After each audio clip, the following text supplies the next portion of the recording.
Asked that my amendment number 54 be made in order. I introduced it along with Ms. Titus and Mr. King. It would restore language to protect wild horses from senseless and inhumane slaughter. We would simply put language back in the bill that's appeared in over 20 years of appropriations bills that would prohibit the Bureau of Land Management from killing healthy, unadopted wild horses and burros. This is a top priority for so many of us who value wild horses as part of our Western heritage and our American heritage.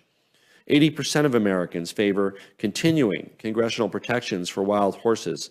Allowing BLM to wipe away years of mismanagement by shooting our wild horses and burros is something Americans are unlikely to forget or ever forgive. And we can stop them right here, Mr. Chairman.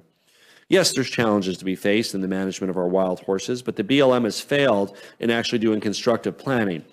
We can save taxpayer money and engage in a more humane policy by including this amendment. This role was recognized of the BLM when wild horses and burros received protection with the unanimous passage of the 1971 Wild Free Roaming Horses and Burros Act. Taxpayer funds should not be used to shoot our beautiful wild horses. The BLM has no management plan. If they kill thousands of wild horses and burros, we would face the same situation again in a few years. Instead of killing our icons of the West, the BLM should work with stakeholders and people on the ground in our communities to produce sustainable long-term plans for wild horse and burro management on the range. We can have a less costly and more humane way to address sustainable population levels for wild horses and burros and make sure that they are still a part of our Western heritage for ourselves and for our children. These are the